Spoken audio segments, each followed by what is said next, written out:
നമസ്കാരം. എല്ലാ ഓസ്ട്രേലിയ മലയാളികൾക്കും ഗുഡ് മോർണിംഗ് ഓസ്ട്രേലിയയുടെ മോർണിംഗ് ന്യൂസിലേക്ക് സ്വാഗതം.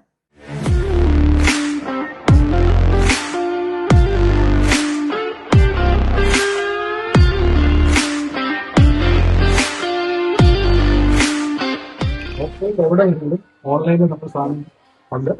അത് പഞ്ചായത്തിനായാലും ബ്രാഞ്ചൊക്കെയായാലും സർക്കാരാണെങ്കിലും മണിപ്പൂരിയാണെങ്കിൽ 2-3 ദിവസം സംഗതി എത്തിയിരുന്നു. ഇപ്പം വിക്ടോറിയയിലെ എല്ലാ കടയിലും ഞങ്ങൾക്ക് കൊടുക്കാൻ പറ്റുന്നുണ്ട്. നിങ്ങൾ എല്ലാവരും മേടിക്കണം. രാജ്യത്ത് വീണ്ടും പലിശ നിരക്ക് വർദ്ധിപ്പിച്ചു. റിസർവ് ബാങ്ക് ഓഫ് ഓസ്ട്രേലിയ ചേർന്ന നിർണായകമായ യോഗത്തിലാണ് പലിശ നിരക്ക് ഉയർത്താൻ തീരുമാനിച്ചത്.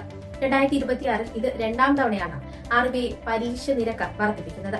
രാജ്യത്ത് നിലനിൽക്കുന്ന പണപ്പെരുപ്പം നിയന്ത്രണ വിധേയമാക്കുന്നതിന്റെ ഭാഗമായാണ് ഈ നടപടിയെന്ന് RBI ഗവർണർ അറിയിച്ചു. പുതിയ വർധനവോടെ ഭവന വായ്പ എടുത്തവർക്കും മറ്റ് വായ്പക്കാർക്കും തിരിച്ചടവ് തുകയിൽ വലിയ വർധനവുണ്ടാകുമെന്നാണ് സാമ്പത്തിക വിദഗ്ധർ നൽകുന്ന മുന്നറിയിപ്പ്. ജീവിത ചെലവ് ക്രമാതീതമായി ഉയരുന്നതിനിടെ വന്ന ഈ തീരുമാനം സാധാരണക്കാരായ ജനങ്ങൾക്ക് വലിയ തിരിച്ചടിയായിരിക്കുകയാണ്. പണപ്പെരുപ്പം ലക്ഷ്യമിട്ട തോതിലേക്ക് താഴുന്നതുവരെ കർശനമായ സാമ്പത്തിക നിലപാടുകൾ തുടരേണ്ടി വരുമെന്നാണ് റിസർവ് ബാങ്ക് നൽകുന്ന സൂചന. പശ്ചിമേഷ്യയിൽ ഇസ്രായേലും ഇറാനും തമ്മിലുള്ള സംഘർഷം കടുക്കുന്നതിനിടെ മേഖലയിൽ നിർണായക നീക്കങ്ങളുമായി ഓസ്ട്രേലിയൻ വ്യോമസേന ഓസ്ട്രേലിയയുടെ അത്യാധുനിക നിരീക്ഷണ വിമാനമായ വെസ്റ്റ്കയിൽ ശേഖരിക്കുന്ന രഹസ്യ വിവരങ്ങൾ അമേരിക്കൻ സൈന്യത്തിന് കൈമാറുന്നതായി റിപ്പോർട്ടുകൾ പുറത്തുവരുന്നുണ്ട്. അന്താരാഷ്ട്ര വ്യോമപാതയിൽ നിന്നുമാണ് ഓസ്ട്രേലിയൻ വിമാനം വിവരങ്ങൾ ശേഖരിക്കുന്നത്. ഇറാന്റെ മിസൈൽ നീക്കങ്ങളും ഡ്രോൺ വിന്യാസങ്ങളും നിരീക്ഷിക്കാനും അവ തത്സമയം അമേരിക്കൻ കമാൻഡ് സെന്ററുകളെ അറിയിക്കുവാനാണ് ഈ ദൌത്യം ലക്ഷ്യമിടുന്നത്. അമേരിക്കൻ സഖ്യകക്ഷി എന്ന നിലയിൽ മേഖലയിലെ സുരക്ഷാ ക്രമീകരണങ്ങളുടെ ഭാഗമായാണ് ഓസ്ട്രേലിയയുടെ ഈ ഇടപെടൽ.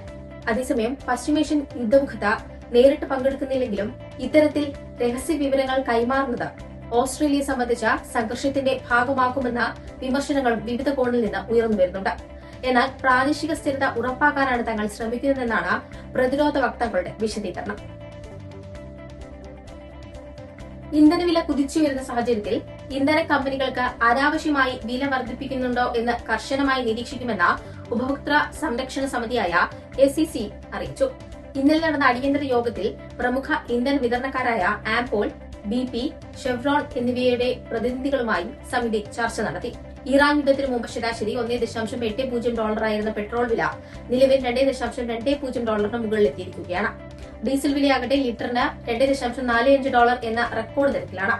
വിതരണ ശൃംഖലയിലെ തടസ്സങ്ങൾ മുതലെടുത്ത് ജനങ്ങളെ ചൂഷണം ചെയ്യുന്ന രീതിയിലുള്ള പ്രൈസ് ഡൌജിംഗ് അനുവദിക്കില്ലെന്ന് ACCC വ്യക്തമാക്കി.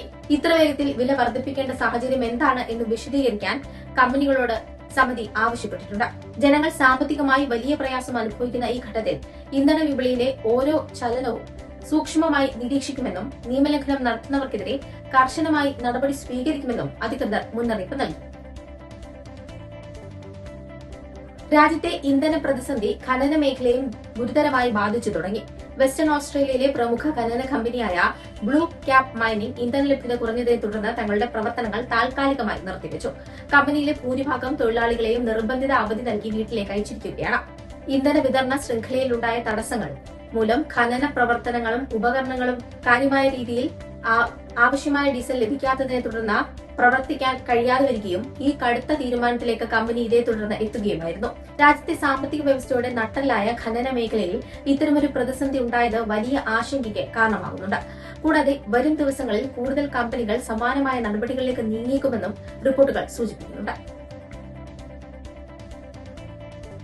പശ്ചിമേഷ്യയിൽ യുദ്ധം രൂക്ഷമാകുന്ന സാഹചര്യത്തിൽ ഈ മേഖലയിലെ രാജ്യങ്ങളിലുടനീളമുള്ള യാത്രകളും വിമാനത്താവളങ്ങളിലെ ട്രാൻസിറ്റുകൾക്കും സർക്കാർ കർശന വിലക്ക് ഏർപ്പെടുത്തി. ഓസ്ട്രേലിയക്കാർ യൂറോപ്പിലേക്കും മറ്റും യാത്ര ചെയ്യാൻ പ്രധാനമായും ആശ്രയിക്കുന്ന ഖത്തറിലെ ദോഹ ഉൾപ്പെടെയുള്ള വിമാനത്താവളങ്ങൾ വഴി ട്രാൻസിറ്റ് പാടില്ലെന്നാണ് പുതിയ സർക്കാർ നിർദ്ദേശം. സർക്കാരിന്റെ ഔദ്യോഗിക യാത്രാ ഉപദേശക വെബ്സൈറ്റായ സ്മാർട്ട് ട്രാവൽ പുറപ്പെടുവിച്ച ഏറ്റവും പുതിയ അപ്ഡേറ്റിലാണ് ഈ മുന്നറിയിപ്പുകൾ നിലനിൽക്കുന്നത്. യാത്ര ചെയ്യരുത് എന്ന കർശന നിർദ്ദേശമുള്ള രാജ്യങ്ങളിലൂടെ വിമാനങ്ങൾ മാറിക്കയറുന്നതിനും വിമാനത്താവളങ്ങളിൽ തങ്ങുന്നതിനും വിലക്കുകളുണ്ട്. വിമാനത്താവളത്തിന് പുറത്തേക്ക് ഇറങ്ങാൻ ഉദ്ദേശിക്കുന്നില്ലെങ്കിൽ പോലും ഈ രാജ്യങ്ങൾ വഴിയുള്ള യാത്ര സുരക്ഷിതമല്ലെന്നും യാത്രക്കാർ അവിടെ കുടുങ്ങിപ്പോകാൻ സാധ്യതയുണ്ടെന്നും അധികൃതർ മുന്നറിയിപ്പിൽ പറയുന്നുണ്ട്. Planning to buy your dream jewelry the smart way? Introducing our jewelry purchase program, a simple way to purchase your jewelry through easy monthly installments. Choose the monthly installment amount and plan duration as per your convenience. Gold weight equivalent to your monthly payment gets accumulated every month. Bring home your dream jewelry at the end of the program. Complete transparency and the assurance of the trusted Malabar Promise. Bring home the shine with the Jewelry Purchase Program. Enroll today. North Queensland തീരത്ത് ചുഴലിക്കാറ്റ് ഭീഷണി ശക്തമാകുന്നു. മേഖലയിൽ രൂപപ്പെട്ടിരിക്കുന്ന ന്യൂനമർദ്ദം അടുത്ത 24 മണിക്കൂറിനുള്ളിൽ തീവ്ര ചുഴലിക്കാറ്റായി മാറാൻ സാധ്യതയുണ്ടെന്നാണ് കാലാവസ്ഥാ നിരീക്ഷണ കേന്ദ്രം നൽകുന്ന മുന്നറിയിപ്പ്. മുന്നറിയിപ്പിനെ തുടർന്ന് നിലവിൽ കടലിൽ നിലകൊള്ളുന്ന ഈ കാറ്റ് ശക്തി പ്രാപിച്ച് കരയിലേക്ക് നീങ്ങാനുള്ള സാധ്യതയും വ്യക്തമാക്കുന്നുണ്ട്. ഇതിന്റെ ഫലമായി ഫാർ നോർത്ത് ക്വീൻസ്ലാൻഡ് തീരങ്ങളിൽ കനത്ത മഴയ്ക്കും ശക്തമായ കാറ്റിനും സാധ്യതയുണ്ട്. താഴ്ന്ന പ്രദേശങ്ങളിൽ വെള്ളപ്പൊക്കം ഉണ്ടാകാൻ സാധ്യതയുള്ളതിനാൽ അധികൃതർ ജാഗ്രതാ നിർദ്ദേശം പുറപ്പെടുവിച്ചിട്ടുണ്ട്. കൂടാതെ തീരദേശവാസികൾ മുൻകരുതലുകൾ എടുക്കണമെന്നും അത്യാവശ്യമല്ലാത്ത യാത്രകൾ ഒഴിവാക്കണമെന്നും ദുരന്ത നിവാരണ സേന അറിയിച്ചിട്ടുണ്ട്. കടൽ പ്രക്ഷുബ്ധമാകാൻ സാധ്യതയുള്ളതിനാൽ മത്സ്യത്തൊഴിലാളികൾ കടലിൽ പോകരുതെന്നും കർശന നിർദ്ദേശമുണ്ട്. മലയാളി ഡോക്ടേഴ്സ് ഓഫ് വിക്ടോറിയ സംഘടനയുടെ 2026 ഗവേണിംഗ് കൌൺസിലിനെ തിരഞ്ഞെടുത്തു. വിക്ടോറിയയിലെ മലയാളി ഡോക്ടർമാർക്കിടയിൽ സഹകരണവും പങ്കാളിത്തവും ശക്തിപ്പെടുത്തുന്നതിന് ലക്ഷ്യമിട്ടുള്ള MTVയുടെ വൈവിധ്യമാർന്ന പ്രൊഫഷണൽ വിദ്യാഭ്യാസ കമ്മ്യൂണിറ്റി സംരംഭങ്ങൾക്ക് പുതിയ ഗവേണിംഗ് കൌൺസിൽ നേതൃത്വം നൽകും. സംഘടനയുടെ ചെയർപേഴ്സണായി ഡോക്ടർ ശ്രീരേഖ വടശ്ശേരി തിരഞ്ഞെടുക്കപ്പെട്ടു. ഡോക്ടർ രഞ്ജിത്ത് പടോളി വൈസ് ചെയർപേഴ്സണായും ഡോക്ടർ സുജിത് അയ്യപ്പൻ സെക്രട്ടറിയായും പ്രവർത്തിക്കും. ഡോക്ടർ ചെറിയാൻ പോൾ ട്രഷററായി തിരഞ്ഞെടുക്കപ്പെട്ടു. Doctor Sreesandhya Srinivasan, doctor Sam Padari, doctor Deepa Balakrishnan, doctor Arun Abdul Azeez, doctor Arun Palayad, doctor Janardhanan Narayanaswamy, doctor Deepa Nappally എന്നിവരാണ് മറ്റ് കൌൺസിൽ അംഗങ്ങൾ. നിയമസഭാ തെരഞ്ഞെടുപ്പിനുള്ള ആദ്യഘട്ട സ്ഥാനാർത്ഥി പട്ടിക പുറത്തിറക്കി കോൺഗ്രസ്. 55 പേരടങ്ങുന്ന പട്ടികയാണ് പ്രഖ്യാപിച്ചിരിക്കുന്നത്.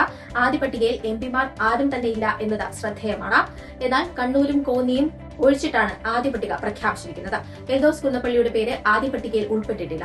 പെരുമ്പാവൂർ മണ്ഡലത്തിൽ ഇതുവരെ അന്തിമ തീരുമാനമായിട്ടില്ല എന്നാണ് വിവരം. പറവൂരിൽ VD സതീശൻ, പാലക്കാട് രമേശ് പിഷാരടി, പുതുപ്പള്ളിയിൽ ചാണ്ടി ഉമ്മൻ, സുൽത്താൻ ബത്തേരിയിൽ IC ബാലകൃഷ്ണൻ, വട്ടിയൂർക്കാവിൽ K മുരളീധരൻ, മലമ്പുഴയിൽ A സുരേഷ്, മാനന്തവാടിയിൽ ഉഷ വിജയൻ, കോവളത്ത് M വിൻസെന്റ് എന്നിവരാണ് കോൺഗ്രസ് സ്ഥാനാർത്ഥികൾ.